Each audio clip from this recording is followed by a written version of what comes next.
Johnson's Wax program with Fibber McGee and Molly.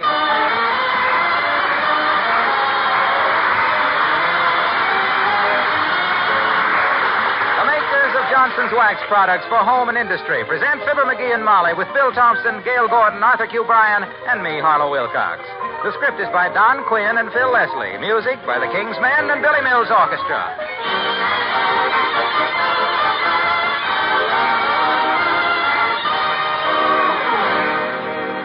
I've heard women say that putting Johnson's Glow Coat on kitchen linoleum is just like letting a little more sunshine in. And that's true, too. Johnson's self-polishing Glow Coat makes the kitchen brighter and more cheerful. That hard, gleaming Glow Coat surface reflects the light, makes linoleum colors brighter, adds sparkle and shine. And Glow Coat is so easy to use, too. You merely apply and let dry. There's no rubbing or buffing. Dust, dirt, and spilled things can be wiped up with just a whisk or two of a damp cloth. Your linoleum will stay new-looking if you use Johnson's self-polishing Glow Coat. Hard shoes can't scuff or wear linoleum if you keep a gleaming, tough, protective film of wax on your floors. Let Glow Coat take the punishment and make your kitchen bright, clean, and shining at the same time. Use Johnson's self-polishing Glow Coat to protect and to bring out the beauty of your home. Look on the bright side, shine up the right side, bring out the beauty of the home.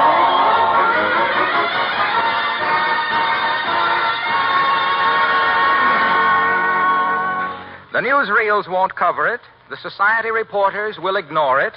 So you'd never hear about it if we didn't tell you that this is the night that the No-Holds-Barred Root Beer Checker and Insult Club holds its regular meeting at 79 Wistful Vista with Dr. George Gamble and Mr. Fibber McGee in attendance.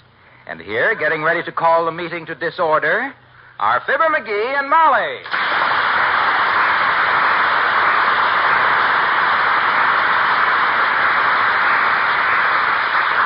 See, I got ashtrays, checkerboard and checkers, glasses for the root beer, salted peanuts, scorecard, towel. What do you need the towel for? Mop up with.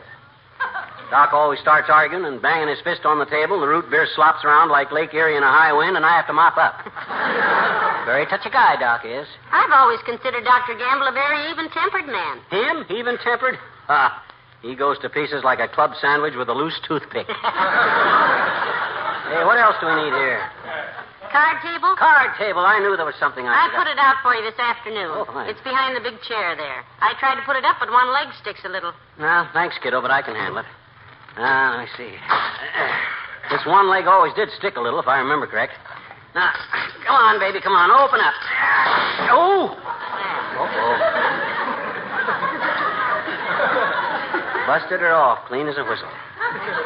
Well, there goes the old card table, Snooky. You know, it's too bad it isn't a little lower and round. Then if we lived in the country and had a cow, we could use it for a milking stool. If we knew how to milk. Well, there's no use trying to fix a new leg on it tonight. I'll fix it tomorrow. Maybe I can catch Doc Gamble on the phone before he leaves home and ask him to bring his card table with him, huh? Sweetheart. Huh? I've got a TL for you. Huh? This is Dr. Gamble's card table. Oh. You borrowed it for our last bridge party, remember? Oh, my gosh, it is at that. Oh, and you know how unreasonable Doc is about stuff of his that I borrow and bust. I better get this dad-ratted thing fixed before he gets there. He's liable to... Oh, my gosh, is that Doc? Don't let him in. I told him to be here at 8 o'clock, and it ain't yet. Time to go away. He's got no right to trap me like this. Oh, now relax, dearie. It's only Mr. Wimple. Oh. Come in. Oh, hello, Mr. Wimple. Hi, Wimp. Hello, folks.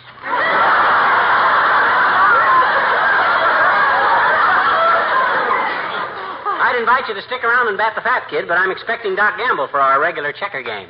How are things at your house, Mr. Wimple? Oh, about as usual, Mrs. McGee. I had a little incident yesterday with Sweetie Face. You mean? Yes, my big old wife.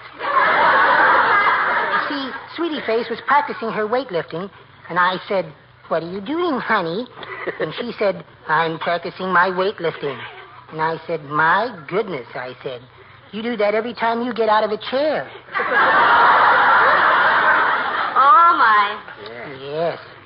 And then when I regained consciousness again, she had left the room. So I bolted her 200-pound barbell to the floor. A situation fraught with peril, if I ever heard of one. What ensued, Wallace? Well, it was very interesting, Mr. McGee. Yeah? Sweetie Face came in, flexed her biceps, adjusted her gym bloomers, and tried to pick up the barbell. Yeah. She tugged and tugged and tugged, and she couldn't raise it an inch. Wow. Then she took a deep breath, gave a terrific heave, and suddenly, with a horrible snapping sound, it gave way. Wow. The barbell or the floor? Her girdle. My gosh. Yes. Sweetie Face hasn't been let out so fast since the Girl Scouts found her smoking cubebs in her pup tent. Well, I've got to be going now. Goodbye. So long, Rick.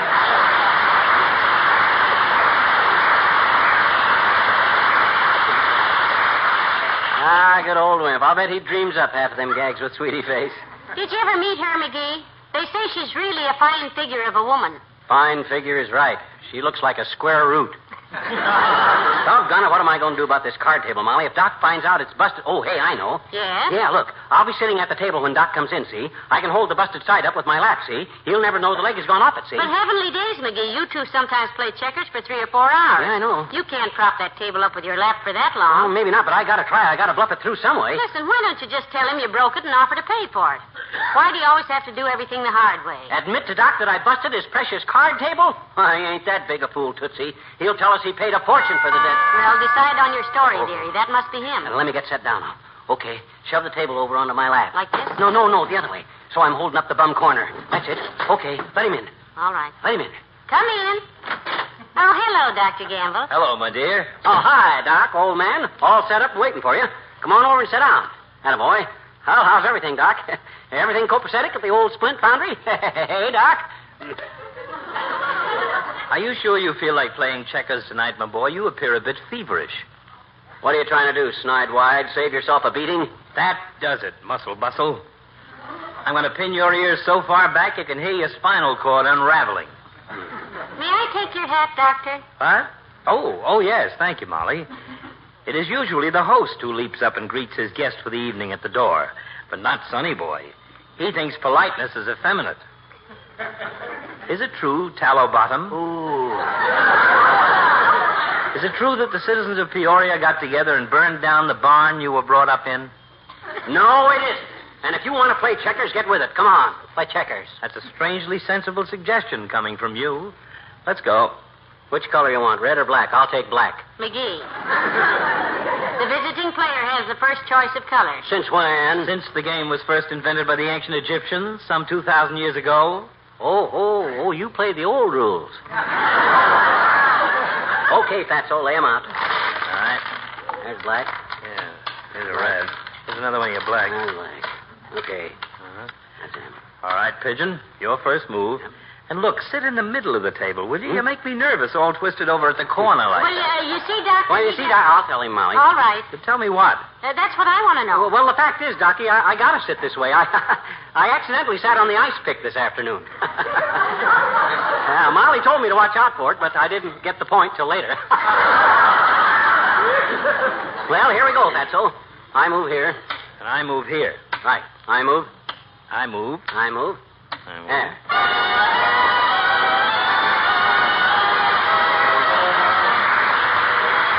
Billy Mills in the orchestra, and What'll I Do?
game, boys? Yeah, that's 7 games, Molly. 4 for me and 3 for the doctor. What do you mean 3 for me? It's 4 for me. I won that last game. You did? Yeah. Oh, my gosh, of course you did. Ha ha.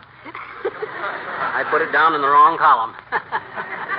Sorry, old man. It's quite all right, old man. I wouldn't have mentioned it except that you're as crooked as a crankshaft, and I wouldn't trust you any further than I could... Somebody at the door, Molly. Get it, will you? Why don't you get up and answer it, you lazy rum dummy? You glued to that chair? For 2 hours, you've sat there like a spider with the cramps, letting Molly run errands for you. Oh, neither of us ever goes to the door, Doctor. We always just holler, come in. Oh, it's Mr. Williams, the weatherman, boys. Do come in, Mr. Williams. Thank you, Mrs. McGee. Hi, Foggy, old man. You know Doc Gamble, I hope. Yes, indeed. Good evening, Doctor. Hello, Williams. You'll excuse our genial host for not rising to greet you. He comes from an old family of squatters. He knows his rights. Oh, yeah, well... Hasn't it been a nice day, though? You're certainly doing a wonderful job on the weather lately, Mr. Williams. It's been simply delightful. I'm glad you like it. Personally, I'm getting a little bored. Yeah? I sometimes wish I were back with my crew charting weather conditions in the Brazilian jungle. Brazilian jungles, eh? Never been in Australia myself. Never been in a geography class either, apparently. Run into any trouble down there, Williams? Well, yes, a bit. Headhunters, you know. Oh, damn. heavenly days. Weather charting must be pretty dangerous. I'm glad McGee doesn't do that kind of work. What would headhunters want with him? They'd take one look at that silly-looking cranium and start seeking honest employment. They get any of your crew, Williams? Yes, they did. They captured a lad named Bodkin who worked with us and marched him into the jungle. Wow. They were Jivaro Indians, the ones who shrink human heads. Oh, shrink their head. Goodness, how horrible. Yes, we found him 18 days later, unharmed, except that his head was shrunk to the size of an apple. Oh. Not a Baldwin. He still had his hair.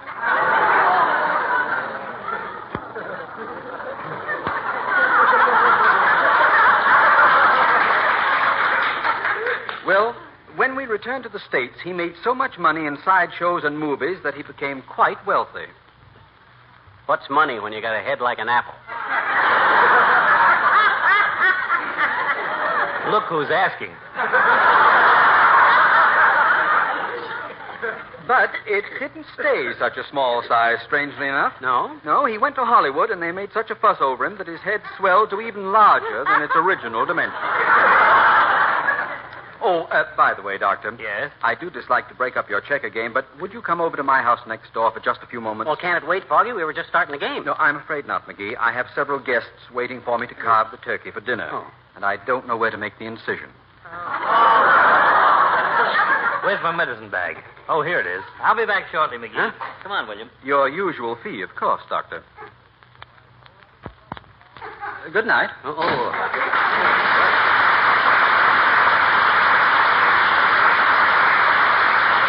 Brother, am I glad to get Doc out of here for a minute. My legs are so sound asleep, my calves are snoring. Here, let me hold this table while you get out and stretch a little. Thanks. That better? Ah, boy, that is better. Boy, what a relief. By tomorrow, I'm going to have a couple of Charlie horses so bad I'll have to use blinkers and a whip to get myself down to the Elks Club. Hello, folks. Oh, dear. Just passing. Hey, what are you looking so startled for? Just me, Wilcox, the kid with the product. No, we thought it was Dr. Gamble, Mr. Wilcox. He went next door a minute to open up a turkey. The best straight line I ever had in my life, and I don't know what to do with it. You're not bowling tonight, pal? Nope, no bowl tonight, pal. This is his checker playing night with Dr. Gamble, Mr. Wilcox. They've just finished. Answer the phone, will you, Omaha? It's right behind you there. Okay, pal. McGee's residence. Dr. Gamble, no, but he'll be back very shortly. Get the number, Mr. Wilcox, and we'll have him call back. Yeah. Who's calling, please? Who? Mrs. Clyder Hatch. Oh, hurry. Oh, tell her Doc Gamble will call just as soon as he gets back here. Shh. I can't hear. Okay. Oh, what was that, Mrs. Clyder Hatch? Backache and general weariness? Oh? Well, I'm not a doctor, Mrs. Clyder Hatch, but I know what a lot of women do for that. What does he mean? They eliminate that old-fashioned down-on-the-knees floor scrubbing. Oh. What do you mean, how? Don't you know about Johnson's self-polishing glow coat? Oh, this is malpractice. Well, if the sales figures are any criterion, Dr. Wilcox has a pretty large practice. The company told me. Well, here's how it works, Mrs. Clyder Hatch. With glow coat, you just pour a little out on your linoleum, spread it around with a long-handled applier, and let it dry 20 minutes or less to a beautiful, glittering sheet of protection. Yeah. No rubbing, no buffing. Why, certainly, Mrs. Clatterhatch. It's Johnson's Glow Coat. Glocoat. That's right. And another thing, Mrs. Clatterhatch, it helps restore the color. Well, Waxy, hang up. Oh, all right. I'll have the doctor call you, Mrs. Clatterhatch. What? Oh, you're quite welcome. Goodbye. Dear. Gee, imagine a housewife not knowing about Glow Coat these days. Oh. Mr. Wilcox, aren't you getting on dangerous ground prescribing for backaches over the telephone? Nope. I've not only prescribed, I've cured them. Thousands of them. Well, I knew a guy had a backache that you couldn't have cured. It was organic. Organic, eh? Yeah, he was an organ grinder. And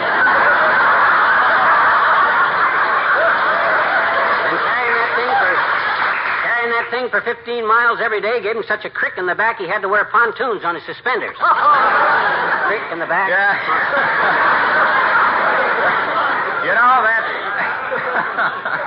You know, that reminds me of my uncle, Big Steinway Wilcox. Oh. He was a piano mover. Grand, upright character. What happened to him, Mr. Wilcox? Well, he took the job because he loved music. Had a wonderful voice, as good as Carmen Lombardo any day of the week. Then he had his accident. Yeah? A piano fell on him from a 13th floor window. Heavenly days. That's an unlucky number of floors to have a piano fall on you from, I guess. Well, you know what? What? Ever since then, he sings flat. Ooh. Well, I better get back to the office. See you later, folks.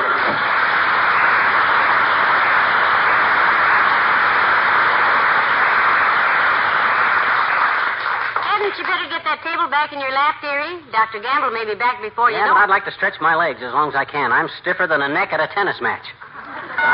Oh, my gosh, here he comes. Oh, wait, Doc, don't come in yet, Doc. No. Hi, mister. Oh, well, I'll be... Hi, Teeny. Hello, Teeny. Hi, Miss McGee. Oh, I thought you were Doc Gamble, Teeny. Gee, I don't know why. He's lots fatter than me. Yeah, he isn't half as cute, too, either.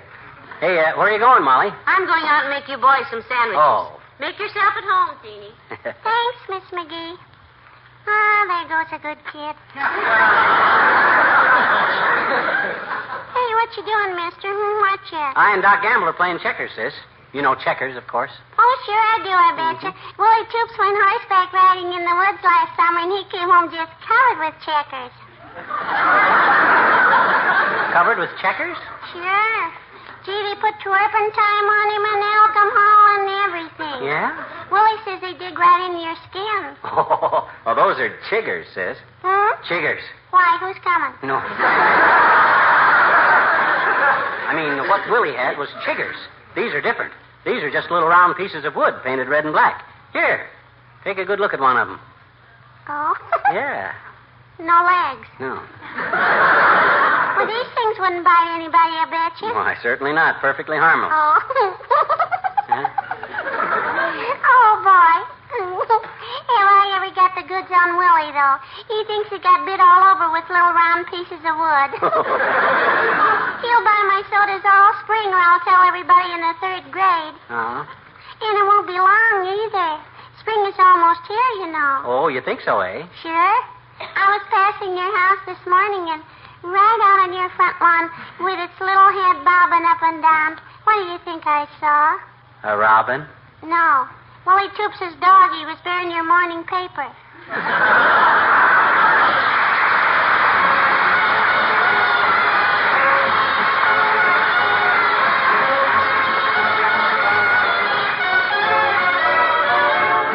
The King's Men, and you don't have to know the language. When you're feeling tired and razzle-dazzled, when the doctor says your nerves are frazzled, go south, young man, as far as you can.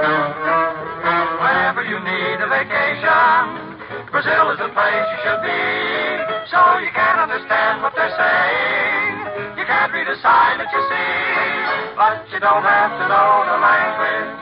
With the moon in the sky and a girl in your heartland, a look in her eyes. Stop at the Copacabana with Sugarloaf Mountain in view. So the words on the menu mean nothing. You can't ask a soul what to do, but you don't have to know the language. With the moon in the sky and a girl in your heartland, a look in her eyes. When she smiles your way, what more would you ever want anybody to say? So you sigh.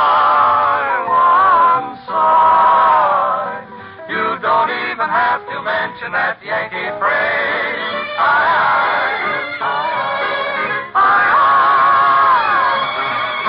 Perhaps when you end your vacation, you bring back a bit of Brazil, so you can't understand what she's saying. You need an interpreter still, but you don't have to know the language. With the moon in the sky and a girl in your arms and a look in your eyes. No, you don't have to know the language if you don't want to say goodbye to the look in her eyes.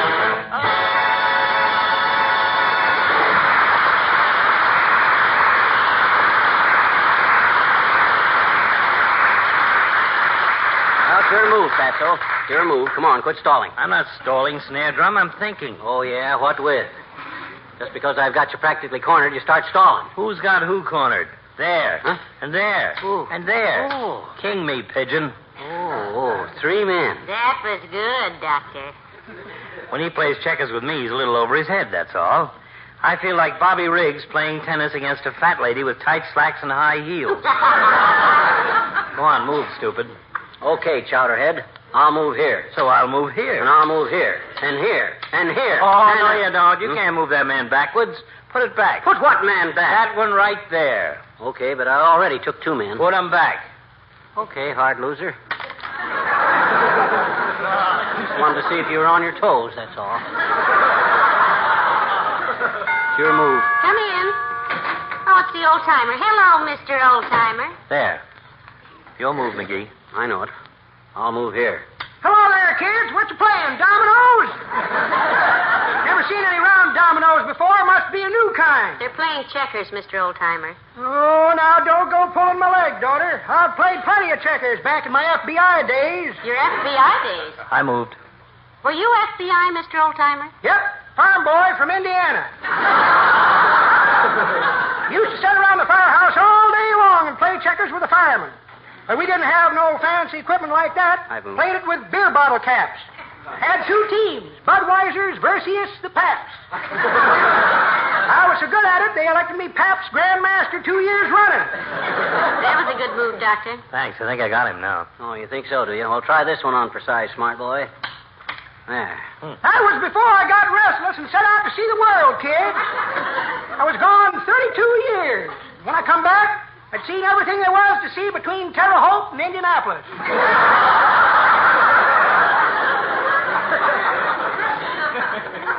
I think I got him now, Molly. What do you think, Doctor? Well, let me consider the situation a minute.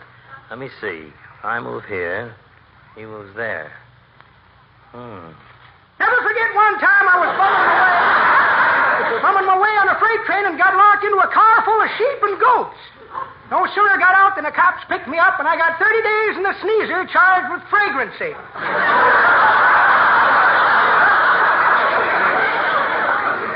That's a bad situation. I'll say it was, Doctor. There I was, 40 miles from home. Can't move, eh? Oh, I could move around little, Johnny, but them jail cells ain't very big, you know. You got to inhale to turn around. Looks to me like the game is about over. That's the way it looked to me, daughter. Then I happened to remember I had a little bottle of soup with me I'd bought from a bank robber for just such an emergency. I poured it into the lock of the door, made a fuse out of my shirt tail, lit her up, and crawled under my cot. Half an hour went by and nothing happened. Nitroglycerin no good? And the feller told me it was soup. I naturally thought it was nitro, too. But it wasn't. I tasted it, and it was just plain soup. Chicken noodle. Too bad it wasn't alphabet soup. You might have gotten out after a spell. After a spell. That's pretty good, kids. But it ain't the way I heard it. The way I heard it, one feller said to t'other feller, he said, you know what's the difference between Lana Turner and a trip to Paris? No, says t'other feller. And who cares? Nobody's listening anyway. So long, daughter.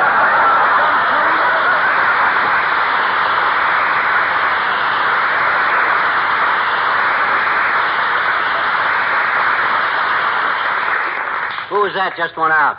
The old-timer. Oh, is he here? What do you want? I move here, and here, and here, and here. And that's the game, Chumpwell. Well, I'll be, and I never saw that one coming, Doc. I was... What's the matter? Do you find losing that painful? No, I just got a little cramp in my leg is all. I'll be okay in a minute. Well, I'm not surprised. You've been sitting at the table like you had sand in your bearings. Get up, stamp around on it. I'll hold the busted card table for you. What? Well, that's nice. What? You knew that card? Certainly. That table's been falling apart for years. What?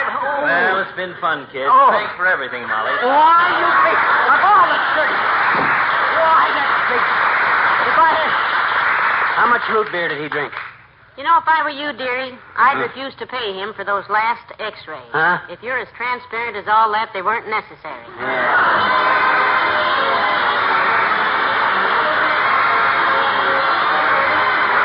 Fibber and Molly return in a moment. Say, don't let anyone tell you you can't do two things at once, friends. You can, and easily. You can clean your furniture and at the same time polish it with new Johnson's Cream Wax. Here's how it works. Johnson's Cream Wax contains highly effective cleaning ingredients that quickly remove all smudges and stains. Leaves a fine film of tough wax that buffs so easily to a shining luster. Not only does Cream Wax remove fingerprints and smudges, but it also protects furniture from the stains and smudges of tomorrow.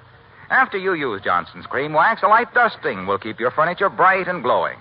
There just isn't any reason why you should let dust-catching oily polish make your lovely things dull and drab. Remember, there's not one single drop of oil in Johnson's Cream Wax. Try it on light-colored woodwork and kitchen equipment, too. It's the modern method of keeping all furniture clean and sparkling. You'll be delighted when you see how Johnson's Cream Wax brings out the beauty of your home. Look on the bright side, shine up the right side, bring out the beauty of the home.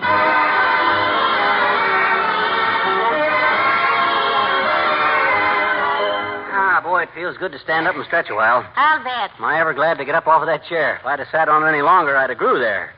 As a matter of fact, you have grown there. Huh? I had to let out your slacks again this afternoon. Yeah, but what that got... Oh, good night. Good night, all.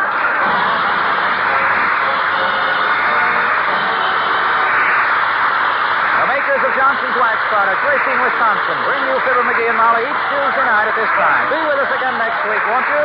Good night. This is NBC, the National Broadcasting Company.